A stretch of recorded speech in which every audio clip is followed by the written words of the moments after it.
mga igsoon nga buot sa atong Ginoo nga dili lang diay paigo mga igsoon nga nanginahanglan ta sa pisikal nga bahin. Kaya atong Ginoo mga igsoon makita na to sa John 6:35 mga igsoon atong Ginoo, and Jesus to them, I am the bread of life.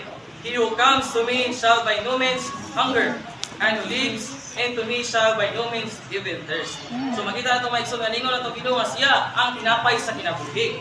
Si Kristo nga ninaog gikan sa langit ingon nga tinapay sa kinabuhi mga igsoon, o sa bisan kinsa nga makaon kaniya dili na pagagutomon mga igsoon, ug dili na gyud pagabuhawan mga igsoon. Makita nato sa tong Kristohanong kinabuhi, gipakitaan ta nga ikinahanglan mga igsoon nga ang tinuod nato nga katagbawan o gyud si Kristo mga igsoon ingon nga tinapay sa kinabuhi.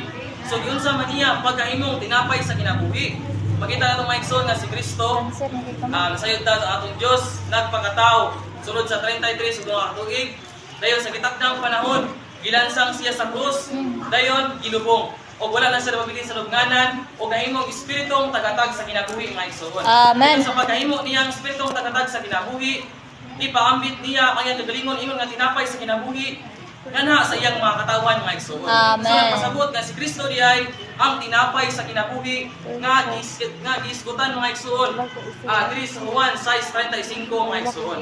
So salamat sa Ginoo nga sa diha lay sa panong kinabuhi mga igsoon nangantad ka sinabihan nga gutumon ta mga igsoon sa usang paagi nga ano gutumon man ta sa espirituhanong bahin kay kulangan data sa pagpahimulos mga igsoon.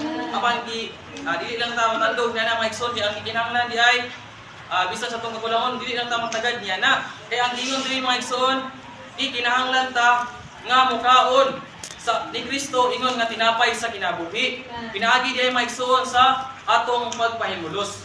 So daghang paagi mga igsoon nga may mutang makakaon sa atong Ginoo, pinaagi ra gyud sa pulong mga igsoon. So matud ta sa kaduhang paragraph mga igsoon. Satisfied human living. That satisfy human living.